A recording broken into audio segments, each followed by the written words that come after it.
Welcome back to Touring the AFC South. I am your host, Mike Patton. And of course, sometimes you got to step outside the division and you got to reach out to somebody you know. Not only somebody you know, that's somebody that may have been the reason why this podcast even exists, or one of the reasons, perhaps.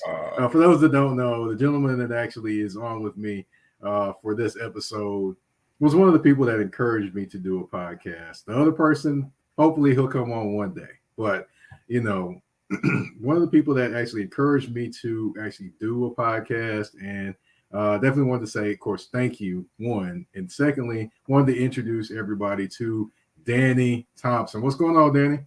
First off, Mike, it's always been, this has all been you. I just knew the talent in you. I always encouraged, your skill set and your talent. And and the people who've known you know what you can do. And this has really been you putting the work in. And if, I know the work you put in. So it's just the fruit. It's been the fruit of your hard work. And I'm just here to encourage you and lead you in those directions. So this is all you. I appreciate the flowers, though.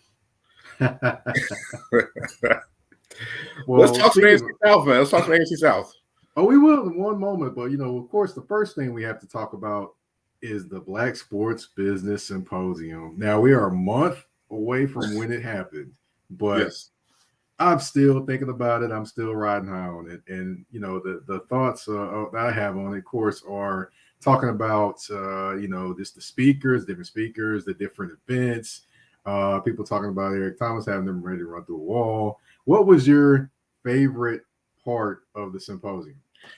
I think is when you in a room with over not a room, in a stadium with over 2,200 different individuals who are like-minded that wanted to break in the sports industry in different parts of sports itself. And then you have 200, 300, 400 people from different parts of sports, whether it be media, whether it be teams, whether it be organizations, whether it be agencies, marketing firms, anything involving sports in one area. And everybody has the same goal, which is to expand African Americans in this sector of sports. Was just it was awe-inspiring. You talk about Eric Thomas and Deion Sanders, Jamel Hill, Renee Montgomery. You see all the different speakers, Valerie Daniels Carter, Kevin Warren from the Big Ten, all those different speakers. And then you had so many breakout sessions, and you got a chance to interact with people that you never get a chance to see or interact with on a regular basis and meet and get connections that you don't get on a daily basis. You can be on LinkedIn all day long. You can be on social media platforms. But when you sit down with people from ESPN, you sit down with people from Turner, you sit down with people from the NBA and the NFL and the NHL, that stuff doesn't happen every day. So I still kind of like shell shocked because we just got back from this, and I got a chance to sit down with 7 of my, now I call my brothers in this industry even more. So it was great experience. Yeah, definitely can remember a few different things that definitely pop out. I mean, Aaliyah Boston talking. Her composure. Yes, definitely her composure talking. And just, she was very, very intellectual. For those that don't know, I already knew that. But for those that don't know, she's very, very intellectual and knows exactly where she's going and what she's talking about. And I foresee big things for her happening. And I think, of course, Jade Cargill, AEW TBS champion. She's the first Black champion they had, a female champion they had. Also, she's a child psychologist. On top of that, and a personal trainer. She's a former college basketball player. But when the session she had with Dominique Wilkins was about, teaching or learning with disabilities. Taking your platform to people who have certain differences, and just hearing it from her perspective, it's way different than her body slamming people every single Wednesday night or Friday night on Turner. She is literally one of the smartest people in intellectual minds, and her husband Brandon Phillips that played for the Reds and the Red Sox. Their dynamic as husband and wife is amazing, and it was great because we had a 25-minute conversation between the three of us about children, sports, music, just different things, and you don't get that every day. Right. You definitely don't. You definitely don't. But I will say one of my favorite speakers definitely had to be Deion Sanders. He definitely did not spare any punches. He definitely thought he had it. He thought he had a son at the conference too. At one point, yeah, Chauncey Deion Sanders. I'm pretty sure everybody at the conference knows who he was. Mm-hmm. But and you know, definitely we'll be talking to him maybe at one point on the show potentially. But it was definitely a lot of energy, a lot of synergy, and just a lot of fun with a lot of people connecting and bonding, and just basically a lot of people helping each other, which is huge, huge, huge. But of course, we talked about the Black Sports Business Symposium, and we're still feeling it. But of course, we got to feel the AFC South too in this show. And of course, one person that is new to the AFC South is from your Atlanta Falcons. That would be Matt Ryan. Now, how did the Falcons move forward without an iconic player in their organization? At some point, it was going to happen. I think, Matt Ryan is when you pay players, after the age of 31, 32 years old, you pay these guys these extraordinary amounts of money, and the play and the production doesn't equal the salary. And when it gets to be longer and longer, it's inevitable that, especially when the team isn't, contending, that it had to be a change. Matt Ryan's going to get, either you're going to love Matt Ryan or you're going to, or Falcon fans just ready to get rid of Ryan years ago. But when you look at the numbers, Matt Ryan is probably the greatest player in Falcons history. I mean, when it's all said and done, what Matt Ryan has done. You say Deion Sanders, you can say other players, but between Matt Ryan and one Julio Jones, who it seems like the AFC South taking the Falcons' two best players the last 2 years, that's what the Falcons have been. When you look when it's all said and done, when Matt Ryan gets his bust in Canton because he's going to go, it should be him going in as a Falcon. It's going to be difficult to see, but the one thing I do appreciate is the fact of where he's going. There's an offensive line to protect him. Atlanta didn't have one of those for years. And when you have guys like Quentin Nelson on offensive line, you have a running game like Jonathan Taylor. Matt Ryan might get extended a couple years. This isn't a Phillip Rivers experiment. I think this is way past Phillip Rivers. I think this is a really, really good move.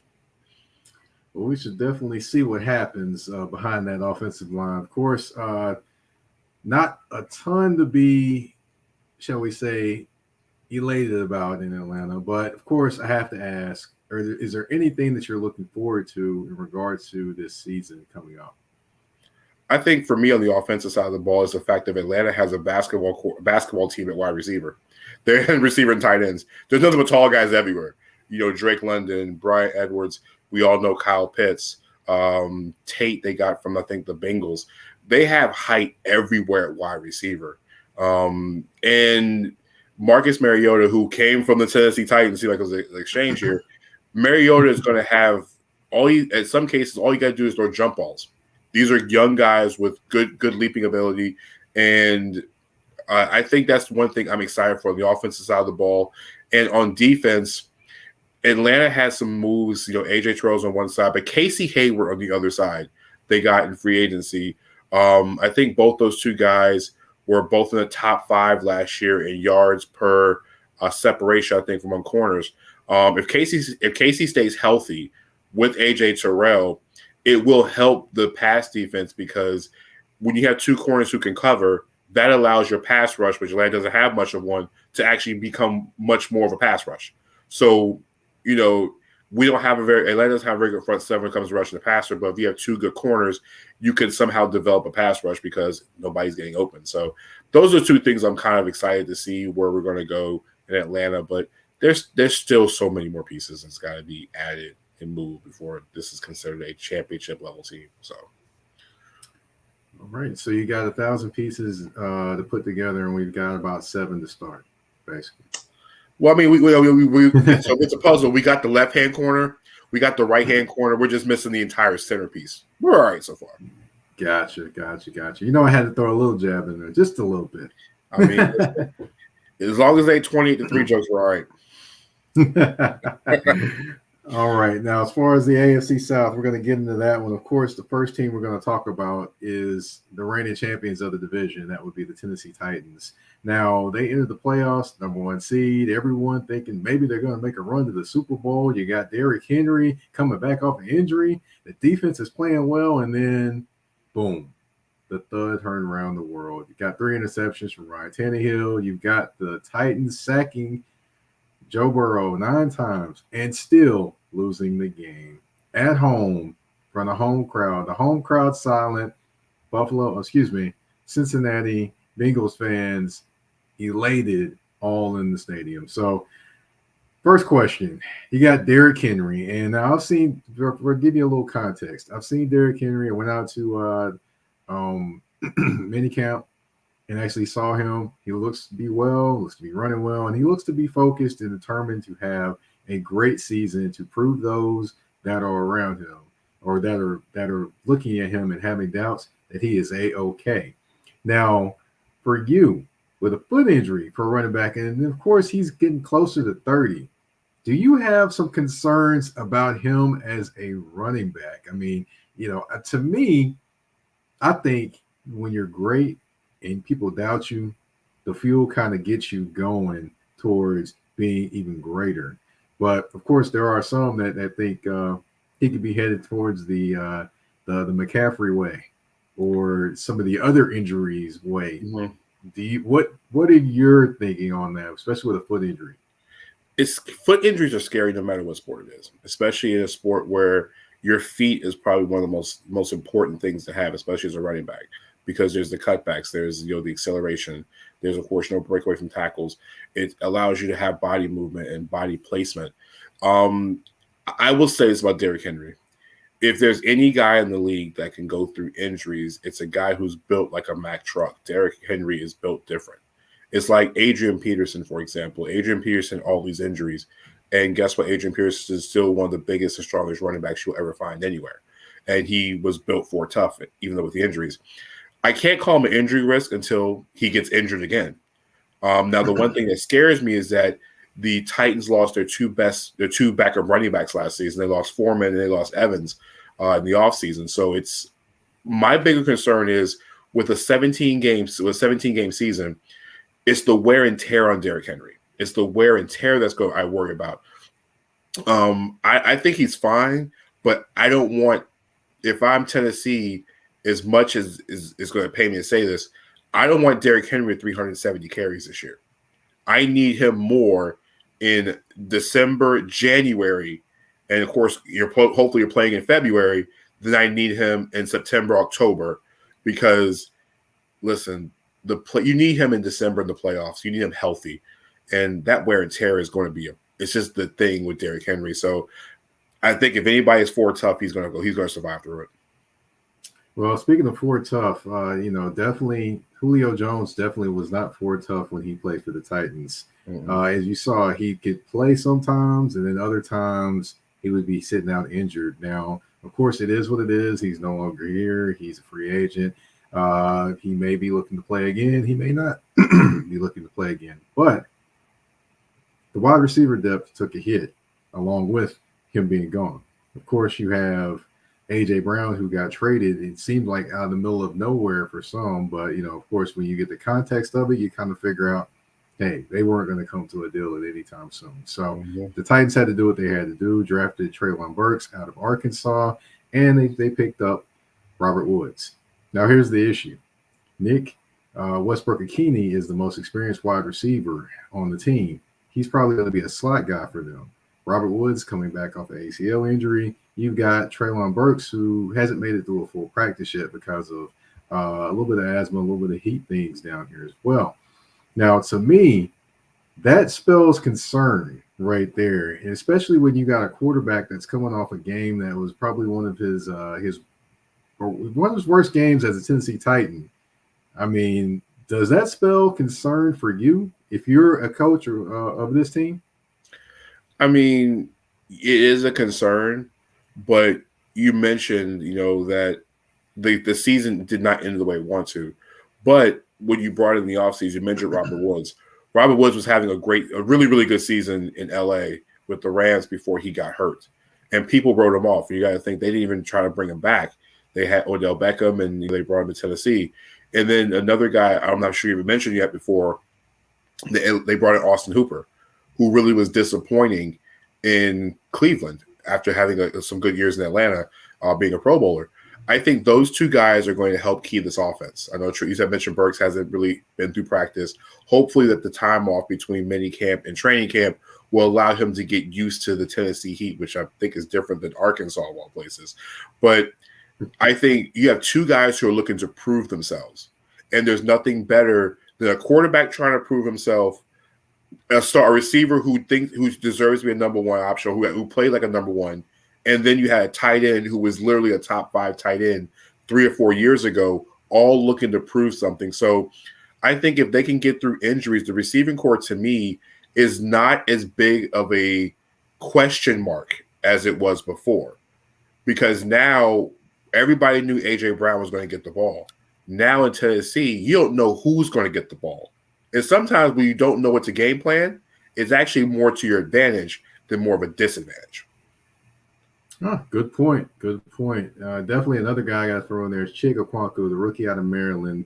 Got to see him in practice. He is an impressive physical specimen, and he reminds a lot of people around here of Jonnu Smith. So just to keep that in mind for those, he probably, to me, I think he'll be on the field somewhere at some point in time. Tennessee likes 2 tight ends. Yeah, they definitely do. They definitely do. And the only one they kept from last year was Jeff Swain. So that they keep that in mind. Their tight end group was probably one of the worst tight end groups they have had here in a long time last year. So, Of course, we did talk about Tannehill. Now, he had a rough last game, and as I've mentioned on previous shows, he did therapy this offseason because he couldn't let go of the loss. And the loss was, affecting him. So it feels like when you see him now, he's a little bit more refreshed, a little bit more renewed, and a little bit more ready to go. And also, if you look at him as well, you look at him out there teaching and coaching and, not just with other wide receivers or a tight end, but he's getting extra time in with them and, of course, the other quarterbacks and things like that. He's looking like a leader of a team. Now, of course, the Titans really couldn't get rid of him this offseason because of the money he was owed, which a lot of people don't understand. If that dead cap hit would have been one of the worst, it would have been the worst in the league. The worst. So couldn't let him go. So you have him here. You have Malik Willis there. I don't think Malik Willis starts this year, so I'm going to go ahead and tell people that now. But with Ryan Tannehill, this is by far his worst year as a Tennessee Titan last year. Do you think he has it within him to bounce back with this team? Yes. He was a Pro Bowler 2 years ago. This is not, Ryan found his home. He bounced around. Miami got rid of him. Tennessee gave him an opportunity. He has best year in Tennessee. Everybody has down years, but I think Ryan has had the fortitude. We've watched him bounce back before. We've watched him in Miami get bounced around to what happened. He resurrected his career in Tennessee. I think this is a bounce back year. Like I said, you have a lot to prove. Derrick Henry has to prove that he's healthy. Robert Woods has got to prove that he is a number one type of wide receiver. Austin Hooper's got to prove that he's a good tight end. The offensive unit in general has to prove that game against Cincinnati was a complete fluke. It was just one of those one-off bad days. Because you mentioned in the prelogue that the Titans defense literally should have won that game. You sack a quarterback 8-9 times in a game. In a playoff game at home, you're supposed to win that game. It shouldn't have been close. So I think they have so much to prove on the offensive side of the ball. I think that I don't know if they're going to be back to where it was 2 years ago when they had top 5 offense in the NFL because of the balance. But I think Tennessee surprisingly might be a top 12 offense by the time it's all said and done because they're hard to game plan right now. And that makes them even dangerous because if Burks looks like he did at Arkansas, that's the threat that Julio Jones was supposed to bring them last year. So I think they have a chance to do something different this year. And as I look at it, they might be more dangerous than than people are letting on right now. Good point. Good point. Oh, boy. Now, in the tour in the AFC South inbox, of course, Herm P. says, please don't bring up all those sacks and we lost. Listen, those games happen. But that just proves how good Tennessee's defense is. Tennessee has a really, really good defense. And it just takes the right number of plays. I think Tennessee will be right back to where they were last year. Yeah. There you have it. Now, of course, we do have to talk about a few other teams in the division, and that would be the Indianapolis Colts up next. Of course, they are on their 5th quarterback in 5 years. Of course, that would be Andrew Luck, Jacoby Brissett. You've got Phillip Rivers. You got Carson Wentz, and now you've got Mr. Matt Ryan. So, with all these quarterback changing, do you think? Matt Ryan with this offense, do you think he elevates this offense to another level? What Matt Ryan brings to Indianapolis is a quarterback who's extremely accurate, one of the smartest quarterbacks in the league, and picks up offensive defense. He picks up offensive schemes very easily, but he also can pick apart defenses very easily. The only thing that you're going to struggle with Matt Ryan is the arm strength is not there. The good news is there's no Tyreek Hill type of wide receiver still sitting in the Colts receiving core. Their number one receiver is Michael Pittman, who's more of a more physical Mike Evans type of wide receiver, that can still get separation, but he's known morally for being physical. What we're going to get from Matt Ryan is that if it gets to a play action situation, because you have Jonathan Taylor and you're going to stack the box, Matt Ryan is going to obliterate defenses with play action. He might complete anywhere from 65 to 70% of his passes on play action. One, because unlike Atlanta, he's going to have time to throw the football. He's going to have the ability to make plays with his arm because he's not going to be on his back in 3 seconds. And two, what you're also going to see is I think you're going to see a lot more of Jonathan Taylor catching the ball. I think Hines is still back there at running back as well too. I think Hines goes back. I think Hines goes back to the numbers he had 2 years ago, I think, with Rivers, and even going back to Jacoby Brissett. I think Hines might even catch 75 to 80 passes because of the fact of if Ryan can't get the ball down the field, there's nothing better than having a running back who can check down and catch the football. A la if you go back to Atlanta, the pre-Super Bowl years, you had guys like Tevin Coleman. I think they can use him in a Tevin Coleman type of role where he's going to catch a lot of passes out of the backfield. So. Well, I definitely wouldn't say as many as 70 or 80, but I could definitely see him maybe catching about 40 or 50 for sure. Because I think Jonathan Taylor, the underrated part of his game is catching the football as well. And I think he'll get more opportunities to do that in this one because, of course, Carson Wentz never really threw the running backs. As Mr. Chris Lewis II always points out to me, he of the Drop Balls podcast, which, hey, I need you to come back on the air, sir. We need you, sir. I forgot about Phil Lindsay. I forgot they got Phil Lindsay as well too. Yeah, they do. They got a nice little set back there. They do. And Coach Philip Lindsay, if he's your number one running back, no. He can't take. He's good as a number 2 though. He's good as a number 2. A 1B to Jonathan Taylor's 1A. I'll give Hines that one. I don't know if I can give it to him, but hey, I see where you're going. Especially from the Denver days. But also. You spoke about it, and we didn't really dive into it very much. But of course, you've got Michael Pittman Jr., the number 1 wide receiver for them. But after him, you've got Paris Campbell, who can't stay healthy. You got Alec Pierce, who is a rookie wide receiver, and you really don't have anybody else. You have rumors of Julio reuniting with Matt Ryan, which I don't think is going to happen. Mm-hmm. T.Y. Hilton is still out there, but of course, nobody's really clamoring for him right now. So it's almost like this is what you have. So to me, I think their wide receiver depth is going to come back to haunt them at some point in time. I mean, am I crazy to think that could potentially happen? You're not crazy that it happens, but always when there's always uncertainty at wide receiver, somebody will always step to the plate. If you go back to Atlanta, Matt Ryan in that offense made Russell Gage what he is now. Russell Gage couldn't find a home in the NFL. And then the last 2 years, he was a number 3 wide receiver with Julio Jones and Calvin Ridley, then turned into a number 2 when Jones was gone. And then when Ridley left the team last year, Russell Gage became a number 1 wide receiver. So guys like Desmond Patton, you mentioned before, Kiki Couture that played in Houston, somebody is going to step into that number 2 role. And they're going to be able to eat because I think they still got Jack Doyle at tight end. You still have Mo Alley Cox at tight end. So they have, 2 tight ends. You have Pittman, and a second receiver will emerge. And that's why I said, that's why I mentioned I think Hines will catch a lot of passes because of the fact of they're going to put Hines in catching and pass catching situations where he's going to be able to get into space and catch passes until you develop somebody at the number 2 spot. But I think eventually by midseason we'll have a number 2 guy. I think Paris Campbell has a really good shot being the number 2 guy, like you mentioned before, as long as he stays healthy. Yeah, he's a fast guy, but he's fast to the cold toe too, definitely, which is not good. But of course, you got to remember one guy, tight end rookie, Jelani Woods, another rookie tight end that could potentially make a splash in the AFC South. He's a big man. He's about 6'7".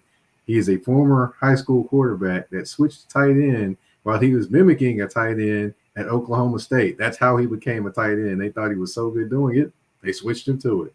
So. Right. Yes, and then he went from, of course, Oklahoma State to Virginia, and then he showed out at Virginia, and now he's in Indianapolis. But all right, now, of course, last but certainly not least, we do have to talk about Stephon Gilmore. Now, Stephon Gilmore, he was a all-world corner when he was with Buffalo, all-world corner when he was with the Patriots, goes to Carolina. Well, the ending doesn't end very well in New England. He goes to Carolina. He's kind of a little quieter. He shows glimpses of things. Then he signs with the Colts. To me, I'm wondering, are they going to get that same guy, or is he just injured at this point? To me, I'm not sure what guy they're getting. So, it's definitely a risk reward type of situation, in my opinion. Do I think he pans out potentially? Yes. Do I think he's going to make some plays? Yes. But can he do it consistently, one? And secondly, can he be on the field? What do you think about just the addition of Stephon Gilmore to that defense? I think the addition of Stephon Gilmore, we just look at what he did with Carolina's defense last year. We're talking about when he's on the field, he's still an elite cornerback when he's on the field. I think he was a Pro Bowler last year in Carolina. He got there in October. So I think he'll be really good with the Colts secondary. Now, one thing we have to see is, I think honestly that Stephon Gilmore will be on the Kawhi Leonard treatment. He's not gonna play every play. I think, to be honest, I think Stephon Gilmore plays about 30 or 35 plays a game, snaps a game, because of the fact of you need to keep him fresh all year until he proves that he's going to be able to play, a full 75, 80 plays a game. You use him in passing situations. You use him on first down. You might rest him a series or two. And Indianapolis has a really good corner on the other side, and Kenny Moore the second. So they have 2 good corners. They have a corner on the other side. And Moore did it last year with nobody on that side anyway. So I think you put Gilmore in a pitch count until he shows you that he can stay healthy and that he can have that same impact for a full 60 minutes. But I'm not too concerned because, listen, the Colts front 7 is still good. You still have Darius Leonard controlling the defense from the linebacker spot. You have good pass rusher. You have good pass rushers. So I think as long as Gilmore plays 30 or 35 snaps, I think he lasts the full season. Yeah, definitely. It's going to be interesting to watch to see how many snaps he gets this year. I think he'd probably get about 45 to 50 perhaps. But, hey, I would say you definitely aren't wrong about potentially the Kawhi treatment for him because, you got to have him at the end of the season. You got to. And as far as the next team, of course, we're going to talk about the top. We talked about the top 2 teams in the division. Now we got to talk about the bottom 2 teams in the division. Of course, the bottom team in the division was the Jacksonville Jaguars last season. Of course, they had the Urban Meyer experience, and I'm not talking about in a good way. Definitely kept them in the news for all the wrong reasons. But, hey, we're going to get out of the bar. No. But we're going to get out of the bar, and we're going to go to the actual field and, bring on the new head coach, which is Doug Peterson.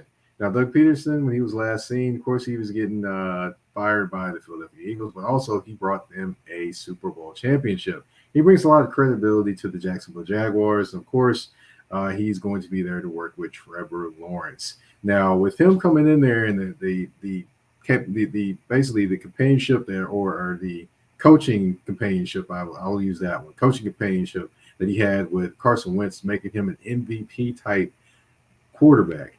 Now, Trevor Lawrence definitely has skills, and he has skills. I think his skills could be potentially better than Carson Wentz's were. So, but it is Jacksonville.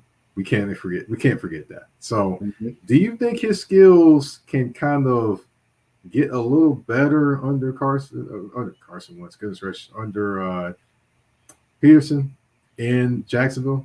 I think so. I think Trevor Lawrence has superstar still written all over him. I think last year was just a terrible experiment under Urban Meyer. There wasn't much that Trevor could really do.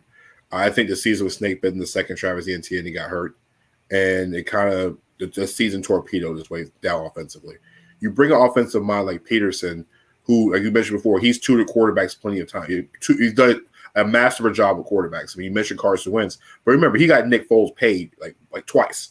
Nick Foles comes in and he got money like multiple times under Doug Peterson. So I think what he's going to do is, on top of, give Shad Khan a lot of credit. Shad Khan opened up the checkbook in the offseason, especially on the offensive side of the ball. He's, besides getting Christian Kirk and paying him extreme amounts of money, they went and took care of the left side of the offensive line, re-signed Cam Robinson, but also got Brandon Scherff from Washington. So you now protecting your quarterback. You're giving him some kind of protection. Etienne comes back, and the good thing is, and now you have him coming off injury, and you have James Robinson coming off injury. The good news with that is that they can split carries as they get themselves readjusted to the field, because it brings two different dynamics. Now, as long as Pearson can get the ball down the field and get guys open and make routes that these guys get open, I think Trevor Lawrence has a completely, I don't want to say a comeback player of the year, but I think I think we can see 22 to 25 touchdown passes from Trevor Lawrence this year easily.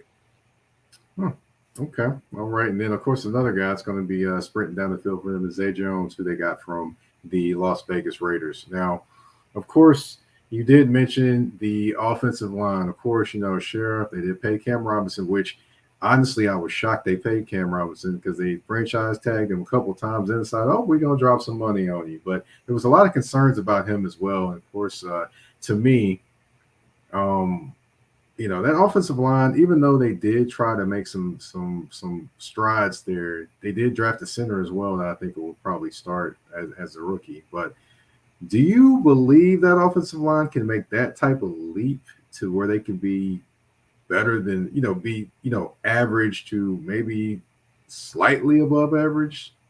I think so. I think when you also have playmakers that can make plays that, sometimes you don't have to have 5-6 seconds in the pocket. You mentioned Zay Jones' speed. Christian Kirk, is going into his own. They still have Marvin Jones. They still have Jones. So they have guys that can actually run quick routes. I think if Peterson creates plays for Lawrence to get rid of that football quickly, you don't need to have a long offensive time to throw the football. I think the one thing that will happen in Jacksonville this year is, I think it'll be shorter plays. I think the playbook will be expanded as the season goes along. But if I'm going to look at it from a fantasy football perspective, I think Marvin Jones might catch 100 passes this year. But it'll be a lot of the shorter passes to let Jones get into space. And then you guys, Zay Jones going over the top. So I think the offensive line will be fine. To quote one of my favorite movies, Sing, Buster Moon, there was a scene where Buster Moon, the koala, is saying, when you're on the bottom, there's only one thing to do, and that's go up. The Jags offensive line wasn't good. So when you add pieces, the only thing you do is you're going to get better. So I think they could be a upper 20s to upper, maybe the mid-level offensive line this year.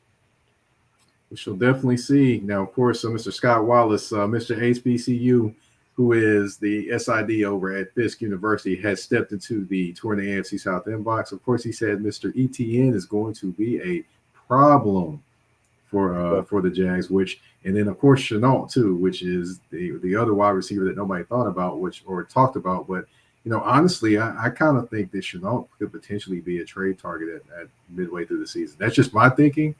And I could be wrong. Maybe that's something. Maybe they can use a Chenault the same way Atlanta might use Cordell Patterson. You put him in the backfield sometimes because he has the size. I think he played the backfield a little bit last year anyway. You can get him out in the space, find different ways to use him and Etienne on these types of routes. Because Etienne, if you like, to Scott's point, if his foot is healthy, he's going to be. I think he's one of the 5 fastest players in the AFC South, just speed alone in the open field. Etienne is that fast. I mean, we all watched that Clemson. It's just that when you come back from a foot injury, how much that speed is still going to be there in the beginning, because that's explosion that he needs. And I think he had a Liz Frank injury. If you have one of those injuries, it might take a little bit to find that explosion again. It either take a little bit or it might not come back. Mm-hmm. We'll see. But of course, Cortland in the AFC South inbox, Cortland Griffin. Of course, remember Peyton Manning had a bad rookie year and a rough sophomore campaign. Sunshine will be fine. Sunshine, of course, is Trevor Lawrence, of course, which of course that's a movie reference for those that don't catch it. I'm gonna let y'all figure it out. Okay, all right. Well, there it goes. But anyway, of course, they do have Trayvon Walker, the number 1 overall pick. Now, I did talk to John Reed, who covered the team, and he can see him getting roughly about 10 sacks. He's looking at him. He's 6'5", he's 270. He moves like a safety, but is as big as a defensive end. And he's going to get more playing time this year because he's not in a rotation like he was in Georgia. So, with that type of size and speed running around, you got Josh Allen. Yes, there's another Josh Allen in the NFL, and he plays defense. And he made the Pro Bowl before the other Josh Allen. Yeah, there you go. And he's a black man, not a white guy. There's a big black Josh Allen.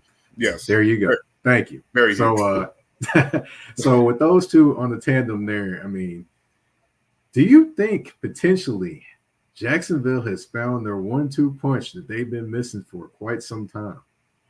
Listen, one of the things, if I could take over as Jacksonville defensive coordinator, third downs would be, I would have Walker and Allen blitzing from the same side of the field, because Walker can be he can be a defensive end, and you have Allen, who's been playing linebacker.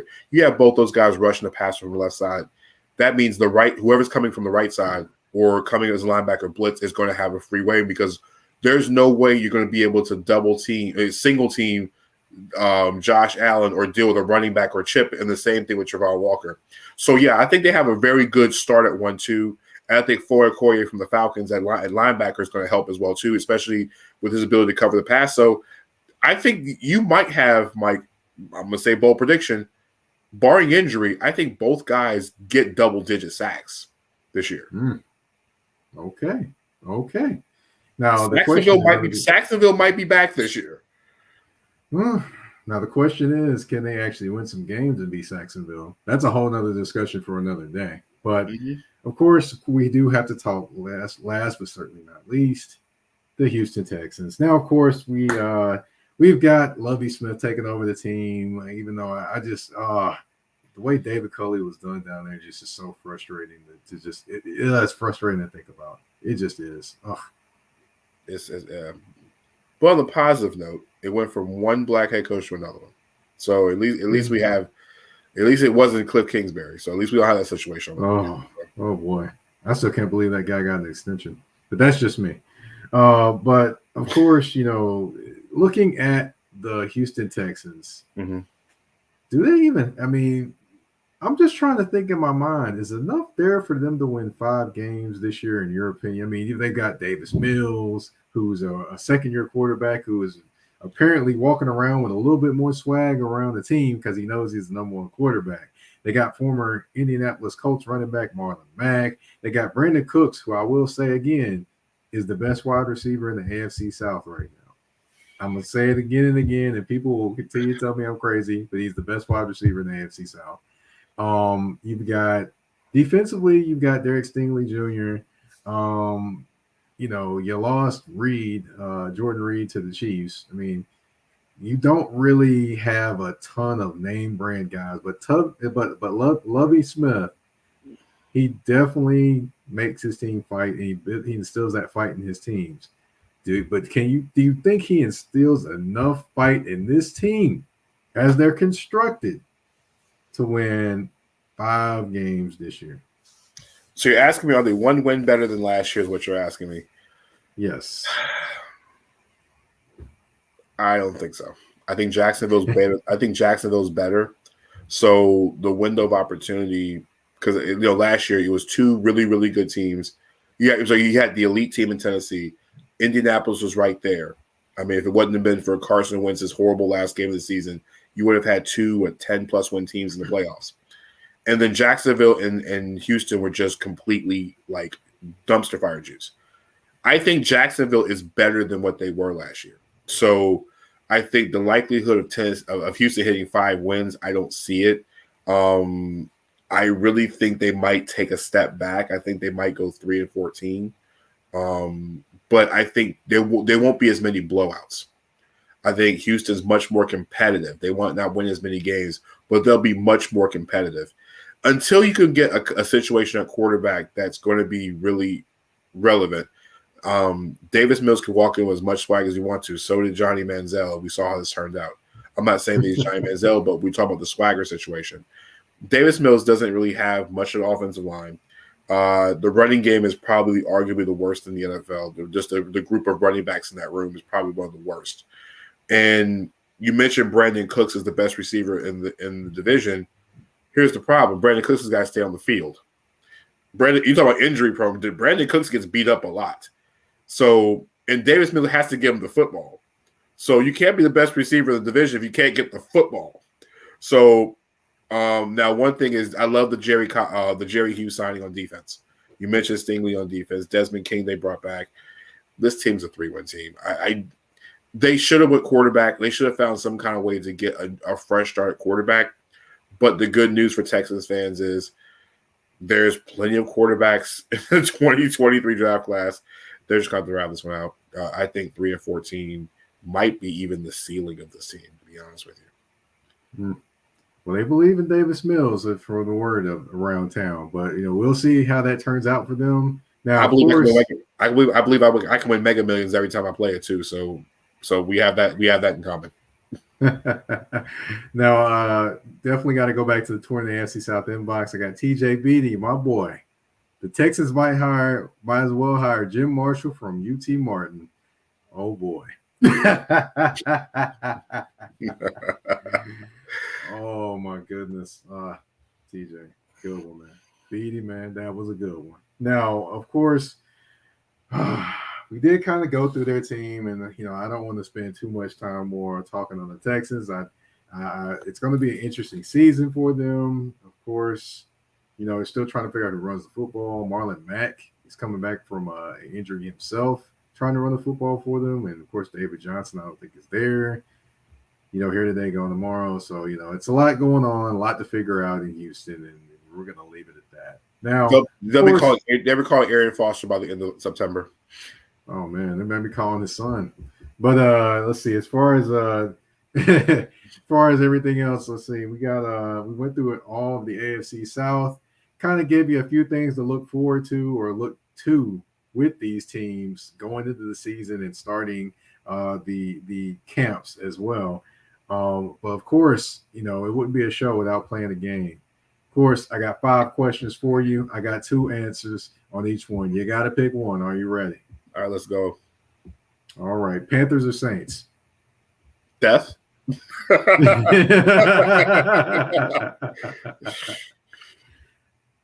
Which one you take? You got to take one. Guess I'll take the Kitties. Oh, man. I'll take the Kitties. For those that don't know, Danny is a Atlanta Falcons fan that grew up in where, Danny? Where did you grow up? In Charlotte. I had no problem. I grew up in Charlotte. There we go. It's astonishing every time I hear it. But all right, I'm gonna go to basketball. We're gonna go AI or Steph Curry. I'm gonna say thank you to all the people that have been having these debates, and of course to Ashley Baker and the Twitter Spaces Sports After Dark. Of course, that's Curry. That's not even close. All right, that's been the prevailing answer. Yeah. Culture-wise, Iverson, but just on the court, Curry. Right. Now, Roddy White or Terrence Mathis, which one are you taking as a Falcons fan? Roddy White. Roddy White. Yeah, Roddy is a monster. Roddy's a monster.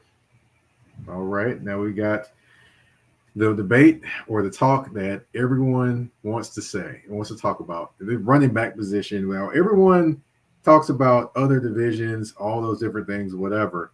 But people have failed to realize that the top 2 running backs in the NFL are in the AFC South, which is Derrick Henry or Jonathan Taylor. So which one are you taking?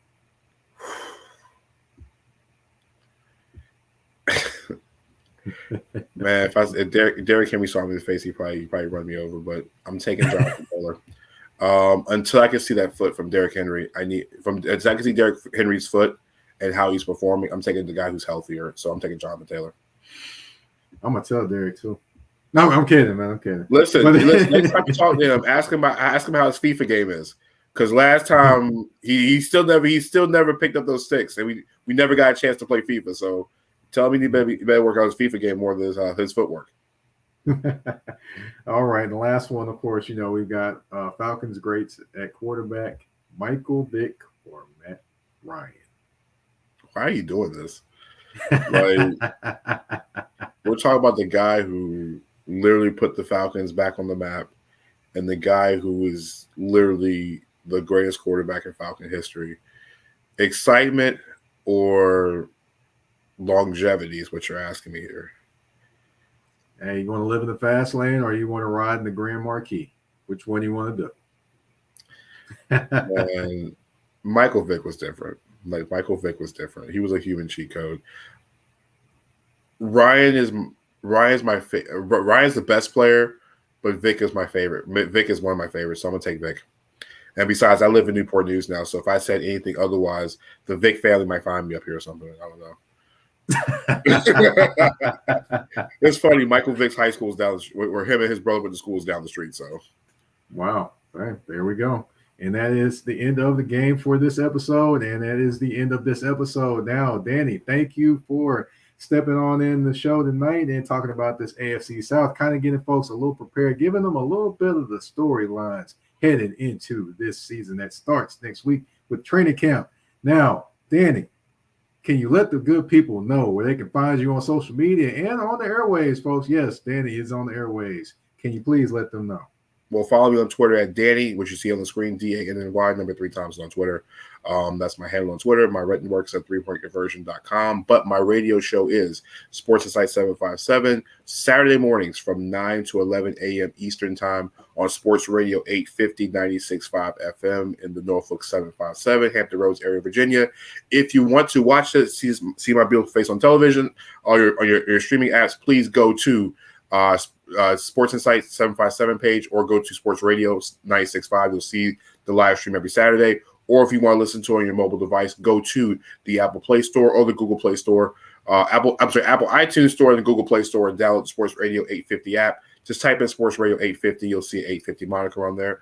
And that's where you can follow me. Like I said, I'm not a hard person to find. I'm always in somebody's chat somewhere anyway, so.